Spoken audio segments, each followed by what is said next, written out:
नमस्कार दोस्तों, कर्मयोगी civil services में आपका हार्दिक स्वागत है। जैसा कि हमने आपसे बहुत पहले एक कमिटमेंट किया था कि हम आपके लिए विजन आईएएस का टेस्ट सीरीज लाएंगे प्रीलिम्स के लिए 2021 का। अब कमिटमेंट बहुत पहले किया था लेकिन ला नहीं सका, लेकिन अब कोशिश होगी हर दिन आपके लिए जो जैसा कि वादा किया था लेकर के आएंगे। कुछ ही सवाल कराएंगे लेकिन प्रतिदिन करवाएंगे, सप्ताह में एक दिन छुट्टी करके। वो हो सकता है जनरली संडे को ही रहेगा, संडे के अलावा भी हो सकता है किसी किसी दिन संडे के अतिरिक्त भी रहे। लेकिन हम आपसे वादा करते हैं कि कम से कम एक को टेस्ट सीरीज तो हर दिन कोशिश करेंगे, लेकिन नहीं होगा तो 15 क्वेश्चन जो है प्रतिदिन कराएंगे उसका डिस्क्रिप्शन के साथ। बस ये याद रखिएगा, इसके लिए हम आपको इसका सॉफ्ट कॉपी भी देंगे, उसका क्वेश्चन पेपर का भी देंगे, आंसर का भी देंगे। याद रखिएगा इसके आंसर को दो तरीके का इसका आंसर हम देंगे। एक तो क्या करेंगे, इसका जो है डिस्क्रिप्शन वाला भी देंगे जो व्यापक रूप से है। दूसरा जो है इसी रूप को जो है जैसे ए का ए बी सी कौन सा सही है इस हिसाब से भी आपको देंगे। तो दोनों प्रकार के आंसर आपको हम प्रदान करेंगे सॉफ्ट कॉपी में और फ्री ऑफ कास्ट ये होगी। लेकिन ये जो टेस्ट सीरीज हम देंगे उसको डाउनलोड करना होगा आपके हमारे कर्मयोगी सिविल सर्विसेज के यूट्यूब चैनल के डिस्क्रिप्शन बॉक्स के लिंक में जा करके आपको वहां से डाउनलोड करना पड़ेगा। दोस्तों, हम आपके लिए बहुत ही मेहनत से बनाते हैं, इतना आसान नहीं। इस सॉफ्ट कॉपी को पाने के लिए हमने जो है अच्छा खासा पेमेंट किया तब जाके सॉफ्ट कॉपी मिली, लेकिन हम आपको बिल्कुल फ्री ऑफ कास्ट प्रोवाइड कर रहे हैं, इसलिए कि आप हमारे एक परिवार के सदस्य हैं। कर्मयोगी सिविल सर्विसेज एक हमारा परिवार, उसके आप सदस्य हैं। तो आप दोस्तों इसको देखिए, आपके लिए कोई भी दिक्कत होगी हम आपके लिए खड़े हैं। बस आप मुझसे एक वादा कीजिए, हम आपसे कहें, आप मुझसे वादा करिए, आप मेहनत से पढ़ाई करेंगे, बेहतरीन से बेहतरीन टारगेट रख के पढ़ाई करेंगे और हम आपसे वादा करते हैं आपको आने वाली हर समस्या का हम निदान करने की पूरी कोशिश करेंगे जितना हो सकेगा। हम दिल्ली में बैठे हैं, आप देश के किसी भी कोने में बैठे हो, वहाँ किसी भी बुक की ज़रूरत हो, किसी भी रिक्वायरमेंट की ज़रूरत हो, करंट अफेयर की ज़रूरत हो, कोई आपको रेफरेंस की बुक नहीं मिल रही, स्पेक्ट्रम नहीं मिल रही हो, मॉडर्न हिस्ट्री के लिए लक्ष्मीकांत नहीं मिल रही हो, आप मेरे को यहाँ कॉल कीजिए, आप मेरे से यहाँ बोलिए, हम आपको वहाँ तक देने की सुविधा रखेंगे, कोशिश पूरा करेंगे। कोई भी चीज़ आपको टॉपिक नहीं समझ में आता उस पे आप संपर्क कीजिए, हम हर एक समस्या बस आपको ये वादा पक्का करना पड़ेगा कि आप मेहनत से लगेंगे, डेडिकेटेड होके लगेंगे, एक प्लान के साथ लगेंगे, एक रणनीति बना के रखेंगे, एक लक्ष्य बना के रखेंगे, सकारात्मक विचारों के साथ रहेंगे, ऊर्जा के साथ लगे रहेंगे, लेकिन आप लगे रहेंगे, ये आप हमसे वादा करिए, हम आपसे वादा करते हैं कि हम आपके लिए लगे हैं दोस्तों। तो इस तरह है, आप डिस्क्रिप्शन बॉक्स से डाउनलोड करिए। आज अभी स्टार्ट करने से पहले बहुत सारी बातें हो रही हैं, डेली से जो है सारी बातें बाद में करेंगे, लेकिन शुरू में अपना टॉपिक शुरू करेंगे। और वैसे भी बातें करना भी ज़रूरी है रणनीति बनाने के लिए। आप जो है विजन आइए, आपके करंट अफेयर को दोस्तों पीआईबी से, द हिंदू से, अलग-अलग सोर्सेज से पढ़ सकते हैं, कलेक्ट कर सकते हैं। उसके न ये सब मेहनत करेंगे, उसकी बजाय हम आपको मेहनत करके खुद देते हैं। पीआईबी से सीधे जो मटेरियल कंटेंट आते हैं वहाँ से हमको बनाते हैं टेस्ट अपना जो है करंट अफेयर। द हिंदू से बनाते हैं, इंडियन एक्सप्रेस को पढ़ते हैं। उसके अलावा कोई भी आप टॉपर्स कोचिंग ले लीजिए, इनसाइड ले लीजिए, सबसे बेस्ट करंट अफेयर देती है। विजन आईएएस का सबसे बेहतर करंट अफेयर होता है मंथली मैगजीन। दृष्टि हिंदी मीडियम में सबसे बादशाही काम की हुई, उसका भी ठीक होता है, ध्येय है। लेकिन आप हमारा मिलाइएगा, कहीं से कोई भी ऐसा टॉपिक नहीं होगा जो हमारे में मिस कर जाएगा, ठीक? क्योंकि हमारी पूरी टीम आर&डी डिपार्टमेंट जितना हमारा है हर चीज़ों को छानता है सरकार के, और कंटेंट बेहतर से बेहतर। सबसे बड़ी बात है, आप किसी भी चीज़ का देखेंगे, विजन का देखें, इनसाइट का देखें, दृष्टि का देखें, ध्येय का देखें, किसी भी बेहतर का आप उससे मेरा कंटेंट मैच कराइए। हम आपको शॉर्ट में देते हैं, कंसाइज में देते हैं, समझा देते हैं। आपको हम आंसर काफ़ी, अभी प्रीलिम्स है, प्रीलिम्स के बाद हम आपको मेंस की भी तैयारी कराएंगे। तो एक होलिस्टिक ब्रॉड पर्सपेक्टिव में आपके साथ हम जुड़ेंगे, ला रहे हैं सारी चीज़ें। अब बस आप मेहनत करिए, हमारे साथ लगिए दोस्तों। हमारे इसके लिए हम देखिए आपकी सुविधा के लिए कर्मयोगी सिविल सर्विसेज इंक्वायरी नाम से हमारी ईमेल आईडी पर आप मेल करिए, वहाँ हम आपको देंगे। हमने आपके लिए एक मोबाइल नंबर भी दिया, मोबाइल नंबर पे आप कॉल कीजिए, संपर्क कीजिए। आप जो है टेलीग्राम चैनल से जुड़िए, व्हाट्सएप से जुड़िए, जहाँ से जुड़ना वहाँ जुड़िए, बस आप मेल करिए, हम आपके लिए तैयार हैं। चलिए दोस्तों, अब बात नहीं करते हुए आगे बढ़ते हैं। ये विजन आईएएस का टेस्ट सीरीज 2021 टेस्ट सीरीज का पहला टेस्ट है। इसका कोड याद रख लीजिए, कोड कभी कभी कोड से आप मिला लेंगे, तो कोड इसका है 33 मतलब 3369, ये कोड नंबर है इस टेस्ट सीरीज का। इसका आंसर भी हम आपको देंगे, अभी बताते भी चलेंगे, आप हमारे साथ मेहनत से अभी पढ़िए, इसका आंसर बताइए, फिर आगे कहते हैं। ये जो है 3369 जो है इसका कोड है। ये 2021 का प्रीलिम्स का टेस्ट सीरीज है, प्रीलिम्स का विजन आईएएस का। चलिए पहला क्वेश्चन आप देते हैं। मूल कर्तव्य के संबंध में निम्नलिखित कथनों पर विचार कीजिए। मूल कर्तव्य संयुक्त राज्य अमेरिका के संविधान से प्रेरित है। इन्हें संसद द्वारा निर्मित विधि से लागू किया जा सकता है। संविधान में अंतः स्थापित किए जाने के पश्चात मूल कर्तव्यों को केवल एक बार संशोधित किया गया। जल्दी से आप बताइए इसमें कौन सा सवाल सही है, कौन सा गलत है दोस्तों। चलिए बताइए।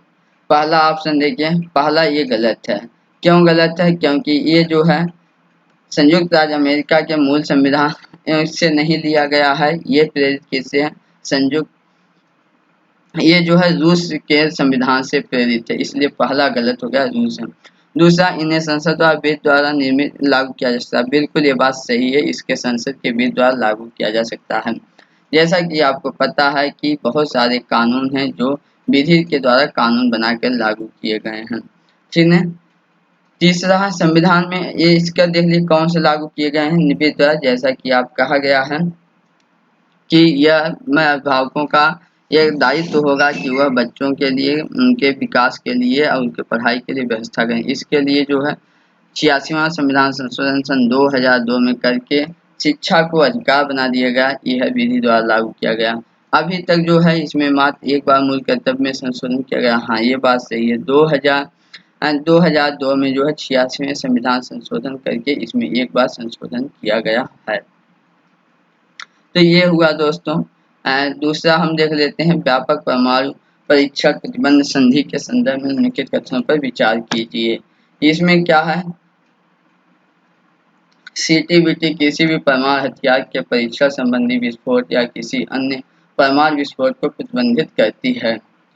यह संधि परमाणु परीक्षण के कारण होने वाली मानवीय क्षति तथा पर्यावरणीय क्षति को रोकने में भी सहायता करती है।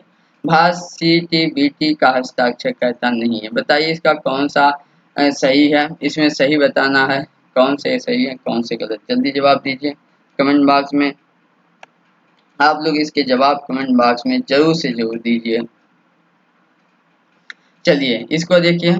अगर कोई भी परमाणु परीक्षण, या पहला शब्द तो इसने दिया है व्यापक, मतलब कॉम्प्रिहेंसिव परमाणु परीक्षण प्रतिबंध, मतलब परमाणु परीक्षण पे व्यापक प्रतिबंध करेगा। तो पहली बात तो अगर ये है परीक्षण, तो ये अन्य परमाणु हथियार परमाणु परीक्षण के साथ साथ अन्य परमाणु विस्फोट को प्रतिबंधित करती है। व्यापक है जिसका मतलब ये सही होगा, बिल्कुल सही है दोस्तों। नेक्स्ट देखिए क्या दिया। यह संधि परमाणु परीक्षण के कारण होने वाली मानवीय क्षति, पर्यावरणीय क्षति को रोकने में भी सहायता करती है। बिल्कुल सही है। परमाणु परीक्षण से बहुत सारे मानवीय या पर्यावरणीय क्षति होते हैं, तो अगर उसको रोक रही ये भी सही होगा। अब भारत जो है सीटीबीटी का हस्ताक्षर करता नहीं है।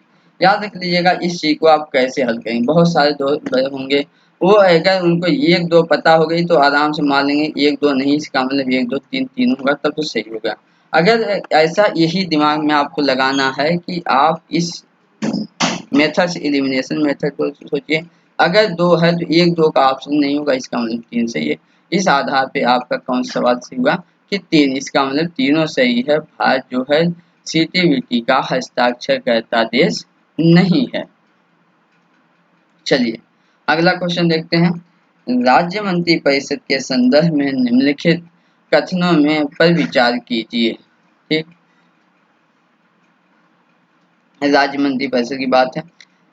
संविधान राज्य मंत्री परिषद के आकार और मंत्रियों के पद का निर्दिष्ट करता है। ठीक, पहला। दूसरा, मंत्रियों द्वारा राज्यपाल को दी गई सलाह किसी भी न्यायालय में जांच नहीं की जा सकती। जल्दी से बताइए इसका कौन सा जवाब सही होगा।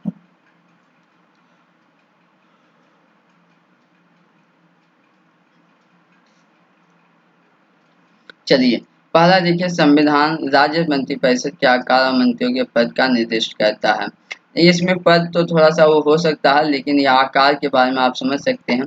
जैसा कि आपको पता होगा कि 2003 में जो है एक संशोधन किया गया था, 91वां संविधान संशोधन। उस संशोधन में क्या कहा गया था कि किसी भी मुख्यमंत्री में कम से कम, किसी भी राज्य के मंत्रिपरिषद में मुख्यमंत्री सहित 12 से कम सदस्य नहीं होंगे, याद रखिए 12 से कम नहीं होंगे, ये बात कही गई थी। इसका मतलब क्या हुआ, उसका आकार तय कर रहा। और ये भी कहा गया था कि अधिकतम जो भी मंत्री होंगे मंत्रिपरिषद, वो जो है उस विधानसभा, उस विधान परिषद या विधानसभा में जो होगी, उसके जितने भी मंत्री सदस्य होंगे उसके 15% से अधिक नहीं होगी और न्यूनतम 12 से कम मंत्री नहीं होंगे। तो ये बात कही गई थी, इसका मतलब ये सही हुआ पहला।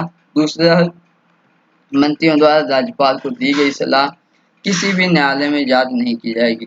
हाँ, ये भी सही है, अगर जांच की जाएगी तो पता चला हर दिन जो है हर मामला न्यायालय में ही गया कि राज्यपाल को मंत्री ने क्या सलाह दिया, क्या कैसे चला, इसलिए इसका दोनों ऑप्शन सही है। आइए अगला देखते हैं, चौथा क्वेश्चन। चौथे में क्या है, कहा अनुच्छेद 32 के तहत उच्चतम न्यायालय द्वारा जारी रिट के संदर्भ में निम्नलिखित परिच्छेद पर विचार कीजिए। यह न्यायालय द्वारा एक लोक अधिकारी को उसके विधि द्वारा प्रदत्त कर्तव्यों के निर्वहन हेतु निर्देशित करने के लिए जारी किया गया एक अध्यादेश है। इसे प्राधिकार प्राप्त लोक अधिकारी द्वारा अपने कर्तव्यों के निर्वहन से मना करने की स्थिति में जारी किया जा सकता है। इसे किसी भी प्रकार के अधिकारी के विरुद्ध किसी भी प्रकार के कर्तव्यों तथा प्रशासनिक, विधायी, अर्ध न्यायिक, न्यायिक के लिए जारी किया जा सकता है। इसका उपयोग लोक अधिकारियों से उनके सार्वजनिक कर्तव्यों का निष्पादन करवाने हेतु किया जाता है। उपर्युक्त परिच्छेद निम्नलिखित में से किस रिट को संदर्भित करता है? चलिए आप बताइए जल्दी जल्दी, बताइए जल्दी जल्दी किसको बताता है ये। चलिए ये देख लीजिए कि पहले देख लेते हैं प्रतिषेध। प्रतिषेध का मतलब क्या होता है, किसी भी चीज को रोक देना। प्रतिषेध मतलब कि रोक देना, प्रोहिबिट कर देना, रोक देना। किस चीज को रोकी जा सकती है, ऐसी कोई भी चीज जो गलत होगा उसी को हाँ हाँ भाई तुम क्यों कर रहे हो, रोक दो और मत करो, यही बोला जाता है ना, रोक देते हैं। मतलब कि अगर कोई गलत आप कर रहे हो तो उसको रोक देती है। इसका मतलब ये हुआ कि अगर कोई न्यायालय, अगर उच्च न्यायालय या दूसरे न्यायालय के अधिकार क्षेत्र से बाहर मामले की सुनवाई करती है तो क्या करता है, न्यायालय उसके केस में प्रतिषेध मतलब प्रोहिबिशन रिट जारी करती है। दूसरा, उत्प्रेषण। उत्प्रेषण मीन्स क्या होना, आना मतलब मंगा लेना, यहाँ आओ, है ना, मुझे बताओ। उत्प्रेषण आगे हो जाना, प्रेषण मीन्स क्या होना, किसी भी चीज को आगे भेज देना, है ना। उत्प्रेषण मतलब और उत्तेजित करेगा, आगे बढ़ना। तो उत्प्रेषण जिसकी इंग्लिश होती है सर्सियरी, है ना। इस सर्सियरी का मतलब हो गया कि कोई भी अगर न्यायालय को जरूरत पड़ती है उस मुकदमे को, किसी बात को उसके यहाँ आना चाहिए, तो इसके माध्यम से वो क्या करती है, मंगाती है। लेकिन यहाँ देखिए इस संदर्भ में मंगाने की बात नहीं की गई। दूसरा हुआ परमादेश, है ना। परमादेश इसका सही मतलब कि सही है, मैंडमस जिसको इंग्लिश में बोलते हैं। इसका मतलब हुआ कि कोई भी व्यक्ति, लोक अधिकारी, अगर वो अपने कर्तव्यों का निर्वहन नहीं कर रहा है तो न्यायालय जो है उसके लिए ये आदेश दे सकती है, भाई तुम अपना सार्वजनिक काम करो, तुम अगर ये काम नहीं कर रहे हो तो इसको क्या बोलते हैं, परमादेश। तीसरा, अधिकार भिक्षा। अधिकार भिक्षा कोई भी व्यक्ति मान लीजिए गैर कानूनी तरीके से किसी पद पे बैठ गया तो उसको अधिकार भिक्षा, या तो उसको इंग्लिश में क्या बोलते हैं, उसको बोलते हैं हैबियस कार्पस। सॉरी दोस्तों, हैबियस कार्पस नहीं बोलते हैं इसको, अधिकार भिक्षा को एक दूसरा टर्म बोलते हैं, क्यू वारंट को बोलते हैं, है ना। इसका मतलब हुआ क्यू वारंट को जारी किया जाता है, ठीक। तो इसका उत्तर क्या हुआ, परमादेश। आइए पांचवा क्वेश्चन देखते हैं। भारतीय संविधान के अनुच्छेद 13 के संदर्भ में निम्नलिखित कथनों पर विचार कीजिए, है ना। 13 के संदर्भ में बात करना।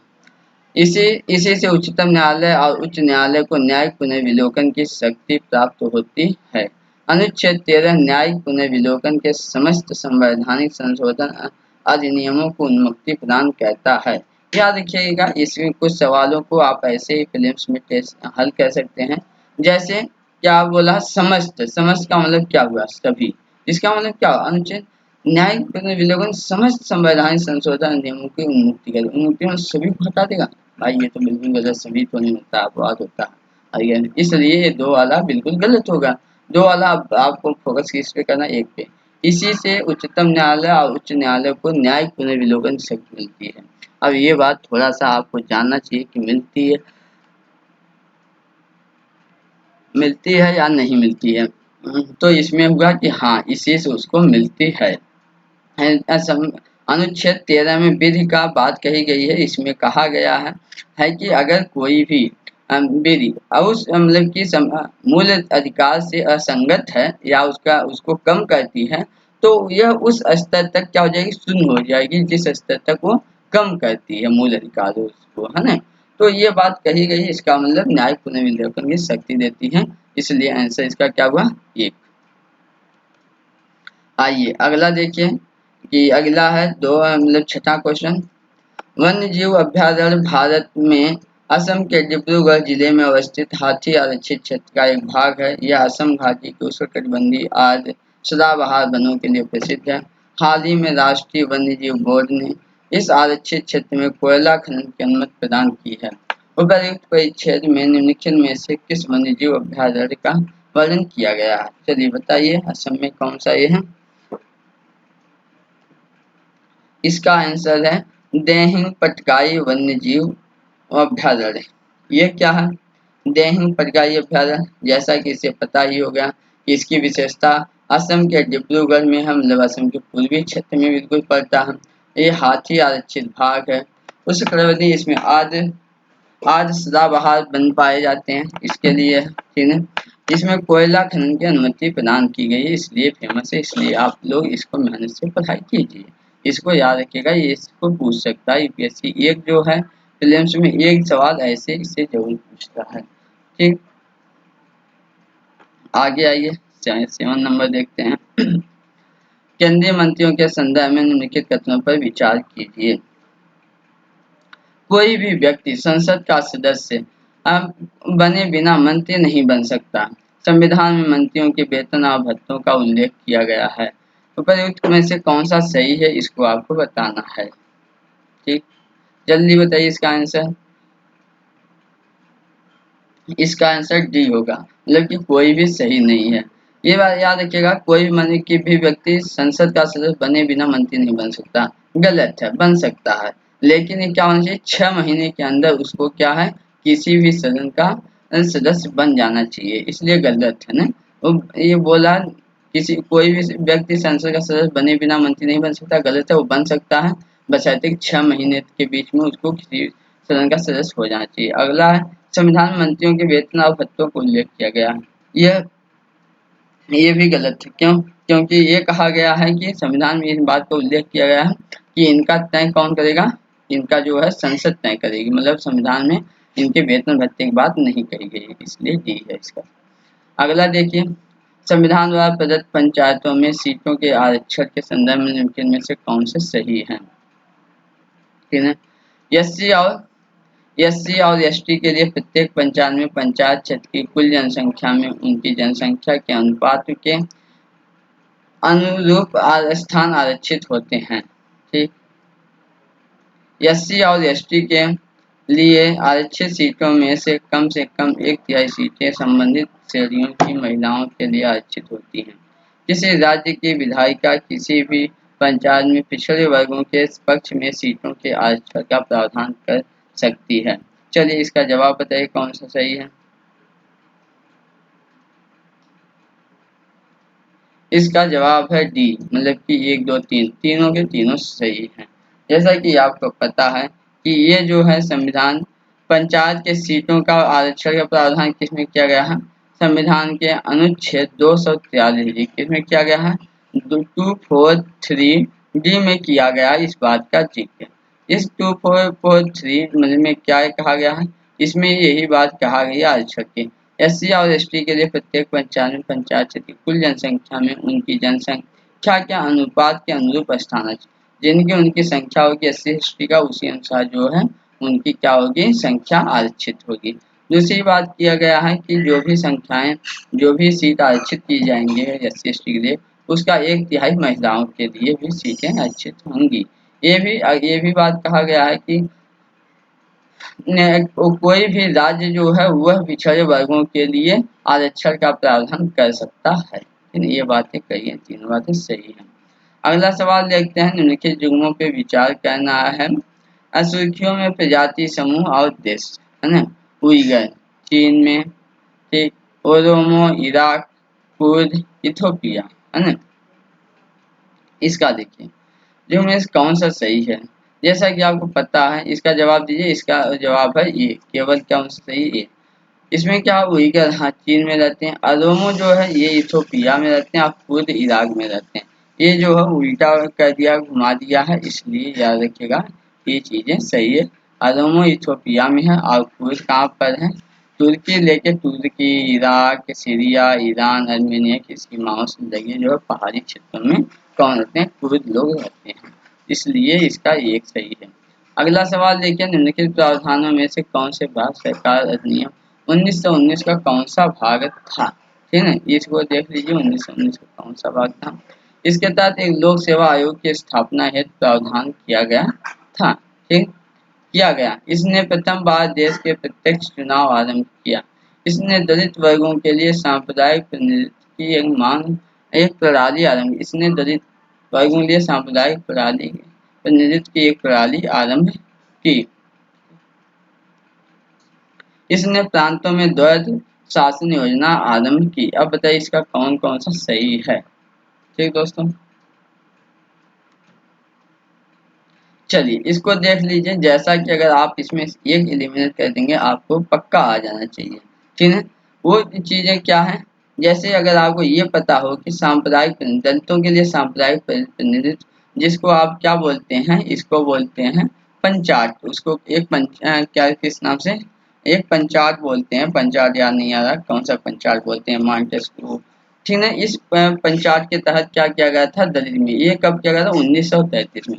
1933 में, इसका मतलब 1919 में नहीं हुआ, तीन जिसमें नहीं, जिसमें है उसको तो आप बाहर कर दीजिए, तो ये दो चीजें तो ऐसे बाहर हो गई। इसका मतलब एक चार सही है। अब दो के बारे में देखिए, इसने प्रथम बार देश में प्रत्यक्ष चुनाव आरंभ किया। अब इसके बारे में अगर थोड़ा सा पढ़ेंगे तो ये बात सही हो जाएगी। हाँ, इसमें प्रत्यक्ष चुनाव पहली बार 1919 में हुआ था, जबकि इससे पहले जो है अप्रत्यक्ष चुनाव की शुरुआत 1892 के चुनाव अधिनियम से शुरू हो गई थी, ठीक दोस्तों। इस प्रकार इसका आंसर हुआ एक दो और चार, मतलब कि डी ऑप्शन इसका सही है, ठीक दोस्तों। इसके दूसरे पार्ट में हम अगली देखेंगे।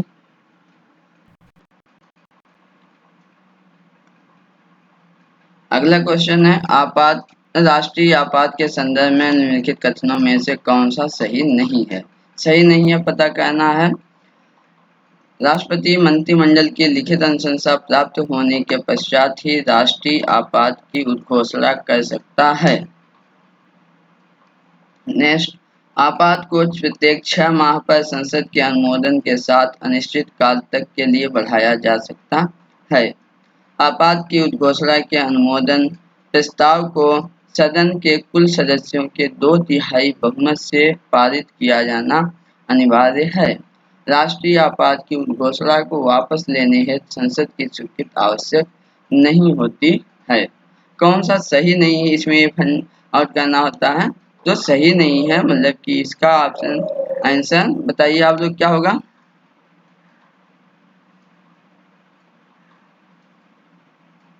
इसका ऑप्शन है सही, करेक्ट आंसर है सी। इसका ये सही नहीं है, ये गलत है और सब सही है। राष्ट्रपति मंत्रिमंडल की लिखित अनुशंसा प्राप्त होने के पश्चात ही राष्ट्रीय आपातकाल की घोषणा कर सकता है, ये सही है, याद रखिएगा।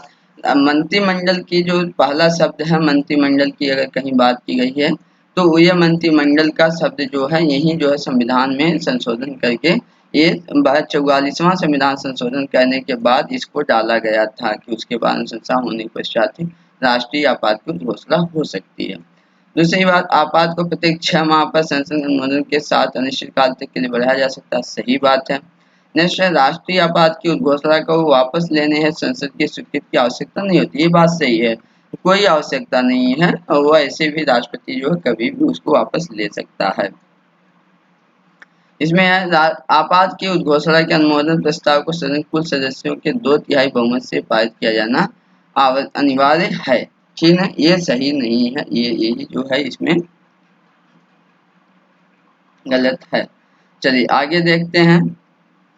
जबकि इसका सही इसमें क्या होगा, उस सदन के कुल सदस्यों का बहुमत तथा सदन में उपस्थित एवं मतदान करने वाले सदस्यों का 2/3 बहुमत चाहिए। याद रखिएगा, सिर्फ 2/3 इसमें जो दिया है तो सदन के सदस्यों का 2/3 नहीं, उस सदन के कुल सदस्यों का बहुमत और प्लस जो है 2/3, ये शर्त है। ठीक है, अगला देखते हैं। यदि भारत में प्रत्यक्ष निर्वाचन प्रणाली को फर्स्ट पास्ट द पोस्ट प्रणाली से समानुपातिक प्रतिनिधित्व में परिवर्तित कर दिया जाए तो निम्नलिखित में से कौन सा परिणाम सबसे अधिक होने की संभावना है। ठीक है, देखिए, राजनीतिक दल मतों के अनुरूप अनुपात में सीट जीतेंगे, समाज के विभिन्न वर्गों को सरकार में अधिक प्रतिनिधित्व मिलेगा, सरकार के गठन के लिए अधिक संख्या में बहुदलीय गठबंधन हो सकते हैं। सभी कथन सही। इसका जल्दी आप आंसर बताइए जवाब। इसका जवाब होगा डी, सभी कथन सही है। अब इसमें देखिए, फर्स्ट पास्ट द पोस्ट एक ऐसी प्रणाली है जिसमें जिस व्यक्ति को सर्वाधिक, समस्त व्यक्तियों में जितने उम्मीदवार होते हैं उन उम्मीदवारों में जिस व्यक्ति को सबसे ज्यादा वोट मिला है उसको फर्स्ट पास्ट द पोस्ट या सर्वाधिक वोट पाने वाले की जीत प्रणाली बोलते हैं। जैसे आप देखते हैं कि विधायक विधायक किसी, मान लीजिए कि किसी ऐसा विधायी क्षेत्र है, विधानसभा क्षेत्र, वहां पर जो है 10 कैंडिडेट खड़े हो गए हैं विधायक बनने के लिए। अब उसमें जो है 10 कैंडिडेट हैं और मान लीजिए 100, वहां पर ऐसा है नहीं लेकिन मान लीजिए आपकी 100 क्या हो, वहां पर कुल वोटों की संख्या कितना है, 100 है। और कितने कैंडिडेट वहां खड़े विधायक बनने के लिए, 10 कैंडिडेट विधायक बनने के लिए हैं। तो अगर सारे, मान लीजिए कि सभी कैंडिडेट को 8-8 या 10-10 मिला है ना, 9 लोगों को 8, जिसमें से 8 लोगों को मान लीजिए 10-10 मिल गए, 8 लोगों को कितने मिल गए, 8 लोगों को 10-10 वोट मिल गए। ठीक है, बराबर हो गए। उसके बाद एक व्यक्ति को कितना मिल गया, 8 मिल गया और दूसरे व्यक्ति को 12 मिल गया। तो इसका मतलब क्या होगा कि जिस व्यक्ति को 12 वोट मिले हैं, 100 में से कितना मिल गया, 12, 8 व्यक्ति को 10-10 मिला, 80 हो गया। एक व्यक्ति को कितना मिला, 8 मिला, 88 हो गया। और 10वें व्यक्ति को कितना मिल गया, 12 मान लीजिए वोट मिल गया। तो अब 10वां वाला व्यक्ति जो है वो 12 वोट पाने वाला वो जीत गया। इसका मतलब ये हुआ, यही ऐसे ही तो विधायक, सांसद, एमएलए का ऐसे ही चुनाव होता है ना। तो अब वो उसको जीत गया। अब बताइए कि 100 वोट में से मात्र 12 वोट पाने वाला कैंडिडेट विधायक बन गया, है ना।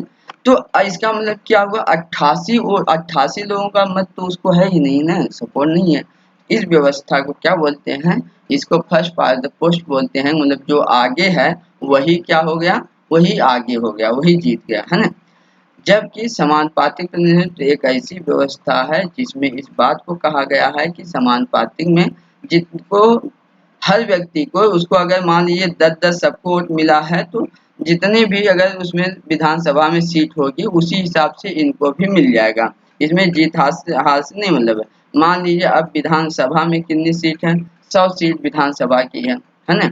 अब ऐसे ही कोई पार्टी है, 10 पार्टी है, तो अब कोई पार्टी ये नहीं कि जिसको सबसे ज्यादा विधायक जीते वही नहीं, 10 वाला है तो भैया ठीक है, आपके 10 विधायक 10% आपने वोट पाया है तो उसी हिसाब से आपको मिल जाएंगे, कैंडिडेट मिल जाए, उसमें सीट मिल जाएगी। आप किसी भी कैंडिडेट को भेज दीजिए विधानसभा, है ना। जिसको अगर 25% वोट मिले हैं तो वो ज्यादा लोगों को भेज देगा। तो इस प्रकार से व्यवस्था होती है, इसको क्या बोलते हैं, समानुपातिक प्रतिनिधित्व बोलते हैं। अब इसमें क्या होगा, राजनीतिक दल मतों के अनुपात में सीट बांटेंगे, जीतेंगे, ये बात तो सही हो गया, जितना सीट मत मिलेगा उसी अनुसार सीट जीतेंगे। समाज के विभिन्न वर्गों को सरकार में अधिक प्रतिनिधित्व मिलेगा, ये भी बात सही है कि हर व्यक्ति जो है, अब 88 पे देखें आप वोट बेकार हुआ, उसका कोई मत नहीं, अब सभी लोगों का मतलब प्रतिनिधित्व मिलेगा, है। सरकार के गठन के लिए अधिक संख्या में बहुदलीय गठबंधन हो जाएंगे, ये भी बात सही है, बहुत सारे दल बनेंगे, गठबंधन होगा, है। चलिए अगला सवाल देखते हैं। अगला सवाल है, दिनेश गोस्वामी समिति, बोहरा समिति और तनखा समिति ये सभी संबंधित हैं, ये सभी किससे संबंधित हैं, इस बात को देखना, बताइए। चुनावी सुधार से, न्यायिक सुधार से, केंद्र राज्य संबंध सुधार से, पंचायती राज सुधार से। याद रखिएगा, इसमें अगर कोई एक समिति आपको याद हो जाएगी तो इसका मतलब आप तुक्का मार देंगे, है ना। बताइए क्या जवाब है इसका? चुनावी सुधार इसका आंसर है। गोस्वामी समिति, दिनेश गोस्वामी समिति, ये 1990 में बनी थी निर्वाचन में सुधार करने के लिए। बोहरा समिति बनी थी, ये अक्टूबर 1993 में बनी थी बोहरा समिति, और जबकि तनखा समिति 2010 में बनी थी।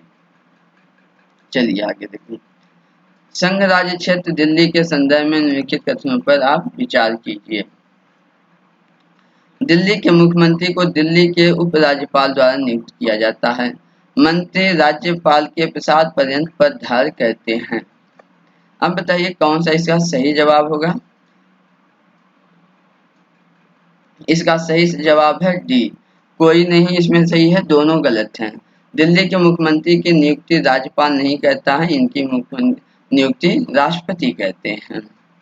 अनुच्छेद 239 ए और 239 बी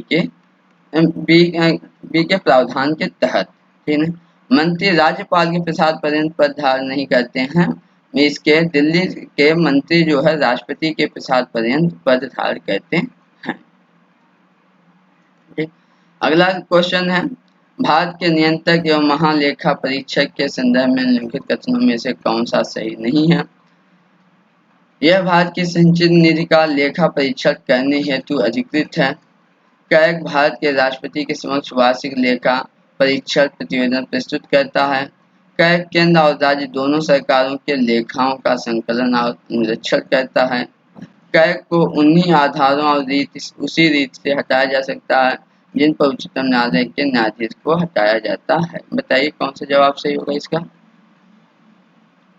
इसका जवाब सी है, ठीक है। ये सारे सही हैं, सी नहीं सही है।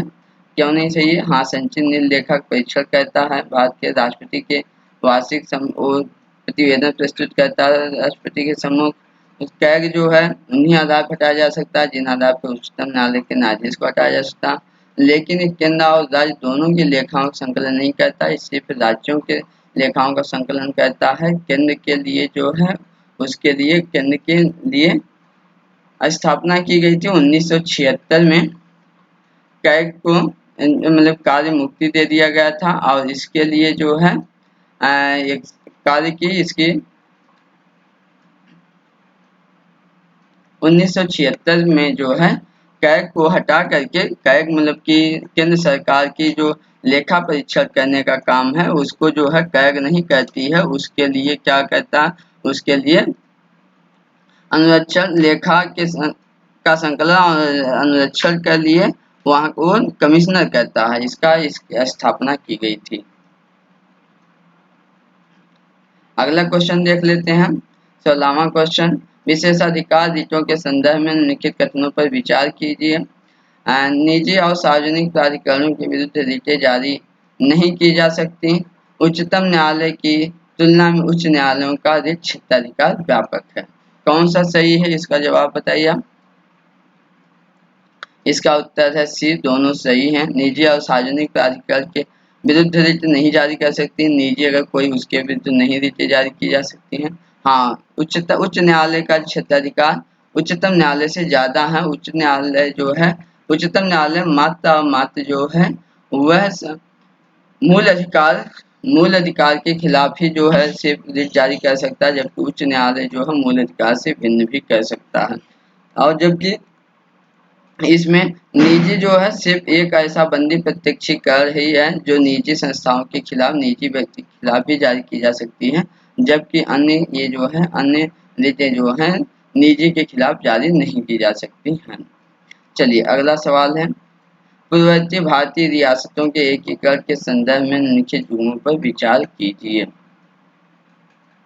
देशी रियासत और उसके बाद एकीकरण की विधि किस प्रकार से किया गया था? आप कौन से मिलते हैं? हैदराबाद जनमत संग्रह के माध्यम से, जूनागढ़ सैन्य कार्रवाई के माध्यम से, कश्मीर विलय पत्र के माध्यम। बताइए कौन सा सही है? इसका जवाब है केवल बी। कश्मीर जो है वही विलय पत्र के माध्यम से जो है उसका एकीकरण भारत में शामिल हुआ था। जैसा कि आपको पता है कि वहाँ के राजा जो थे उन्होंने विलय पत्र पे जब पाकिस्तान 1948 में आक्रमण कर दिया तब जा करके उन्होंने भारत के साथ इस पे साइन किया और उसी के माध्यम से हुआ था। जूनागढ़ ये गलत है, सैन्य कार्यवाही के माध्यम से जूनागढ़ नहीं, ये जूनागढ़ जनमत संग्रह के आधार पे एकीकरण हुआ था और हैदराबाद जो है वह सैन्य कार्यवाही के जो है माध्यम से किया गया था। इस सैन्य कार्यवाही का नाम दिया गया था ऑपरेशन पोलो। ठीक दोस्तों, अगला चलिए देखते हैं।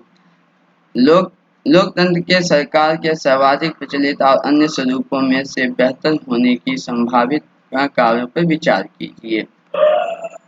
यह सरकार के सबसे स्थिर स्वरूप की स्थापना करता है। यह त्वरित और सही निर्णय को सुनिश्चित करता है। यह सरकार की जवाबदेही निर्धारित करता है। यह आय असमानताओं को समाप्त करता है। बताइए इसका कौन सा जवाब सही होगा? कौन सा ऑप्शन सही है?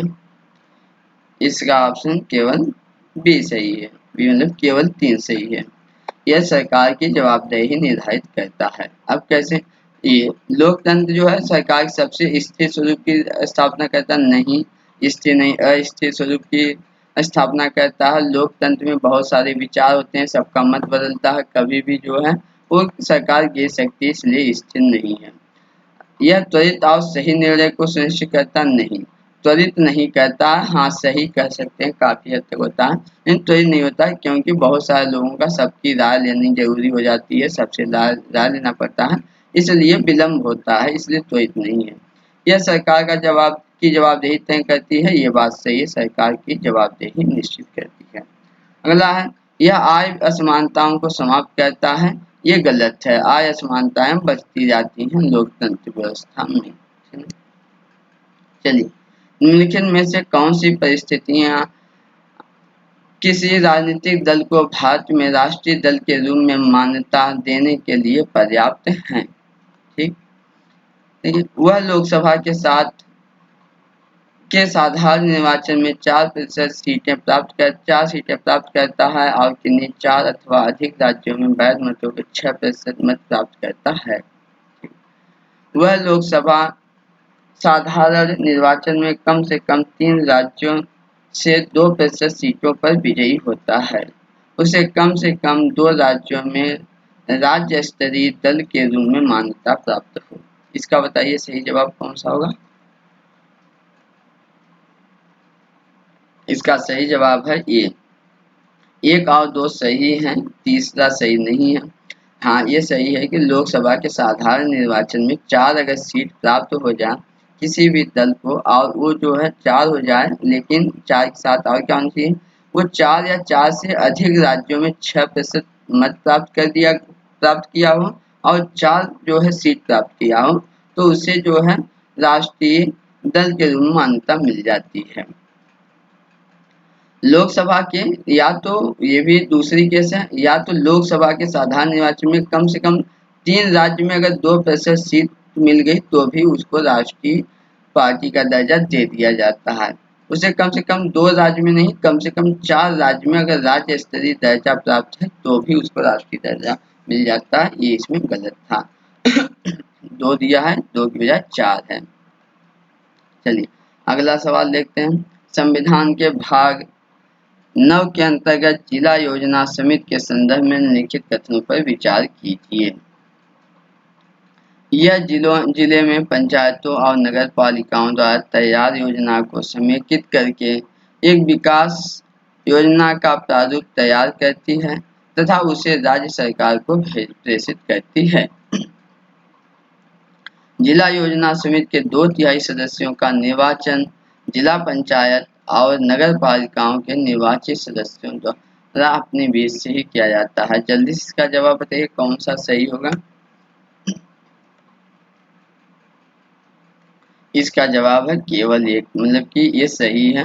जो जिला योजना समिति होती है वो पंचायत और नगर पालिका द्वारा तैयार योजना को एकीकृत करती है, समेकित मतलब इकट्ठा करके तैयार करती है, फिर उसका विकास का योजना तैयार करके उसे राज्य सरकार को भेज देती है, ठीक है। लेकिन जिला योजना समिति के में सदस्य कैसे निर्वाचित होते हैं?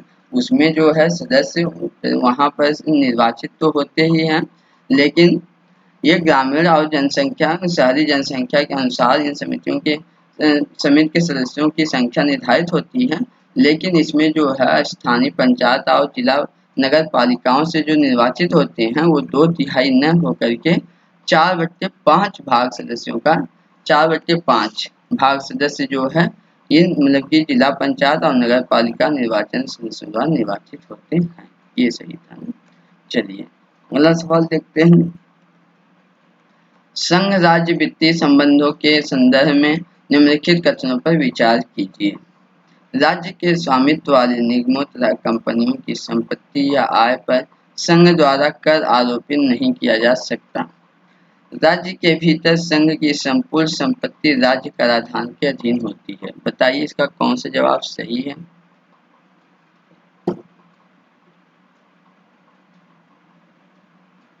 चलिए इसका उत्तर है डी, कोई भी इसमें सही नहीं है। ये जो है राज्य के स्वामित्व वाले निगम तथा कंपनियों की संपत्ति तथा आय पर जो है संघ सरकार कर आरोपित कर सकती है, इसमें तो यह नहीं कर सकती, ये गलत है। केंद्र सरकार जो है राज्य सरकार के किसी भी संपत्ति पर जो है लगा सकती है, कर लगा सकती है, कानून लगा सकती है, जबकि जो है राज्य सरकार संघ के संपूर्ण संपत्ति पर कराधीन नहीं लगा सकती। कुछ ऐसी चीजें हैं जिस पे वो जो है कराधान नहीं लगा सकती है।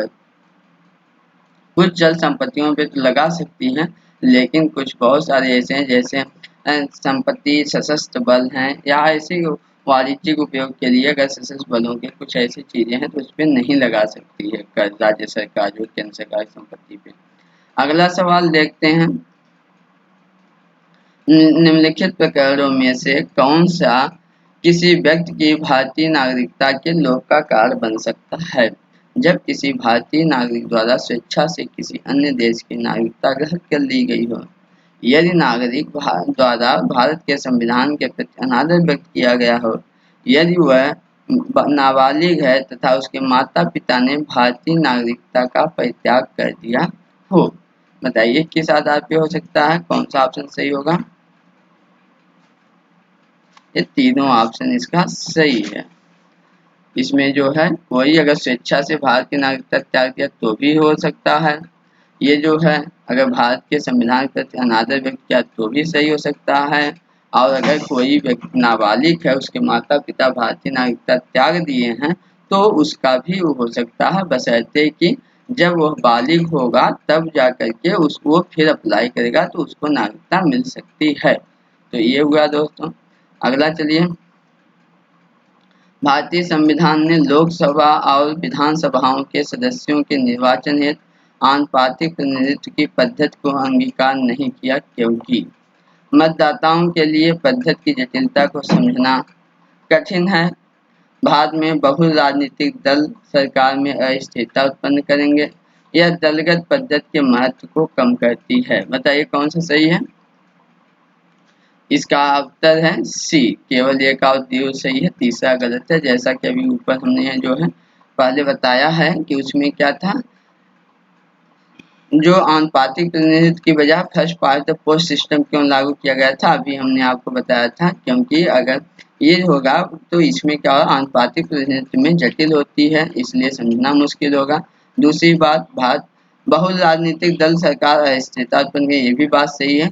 यह दलगत पद्धति को कम नहीं करती है, यह ज्यादा बढ़ावा देती है। प्रत्यानुदान वोट ऑफ क्रेडिट के संबंध में निम्नलिखित कथनों पर विचार कीजिए। यह भारत के संसाधनों पर भारित किसी आकस्मिक मांग को पूरा करने के लिए दिया जाता है। यह एक असाधारण अनुदान है और मांग का विवरण साधारण बजट में नहीं दिया जाता है। बताइए कौन सा सही है। इसका दोनों ऑप्शन सही है। यह भारत के संसाधन पर भारत किसी आकस्मिक मांग को पूरा करने के लिए प्रत्यानुदान या वोट ऑफ क्रेडिट दिया जाता है। इसमें जो है साधारण बजट में इसकी डिमांड नहीं होती। आधा स्वभावतः वोट ऑफ क्रेडिट ऐसा होता है कि जैसे पहले क्या होता था कि बजट पास करने में मई में पास होता था, मई लास्ट हो जाती थी, जबकि क्या होता था 1 अप्रैल से ही नया फाइनेंशियल ईयर शुरू हो जाता था। अब उसकी पूर्ति करने के लिए पैसे कहाँ से आएंगे, तो उसके लिए प्रावधान किया गया था वोट ऑफ क्रेडिट का। इसका जो है बजट में नहीं होता है चेक, लेकिन उसका 2 महीने के लिए जारी कर दिया जाता है 1/6 भाग को, है ना। अगला देखते हैं दोस्तों, उच्चतम न्यायालय निम्नलिखित में से किनके उल्लंघन के आधार पर किसी विधि को शून्य घोषित कर सकता है? मूल अधिकार, राज्य के निर्देशक तत्व, मूल कर्तव्य। जल्दी से जवाब दीजिए इसका। इसका जवाब होगा केवल एक। मूल अधिकार के अगर उल्लंघन करती है कोई विधि तो उसको शून्य घोषित कर सकता है, लेकिन राज्य की निर्देशक तत्व और मूल कर्तव्य के लिए ऐसी कोई बाध्यता नहीं है। ठीक है दोस्तों, आज के लिए बस इतना ही। 25 सवाल आगे फिर करेंगे, लेकिन कंटिन्यू आपके साथ बने रहेंगे। आप हमारे साथ बने रहिए। धन्यवाद दोस्तों।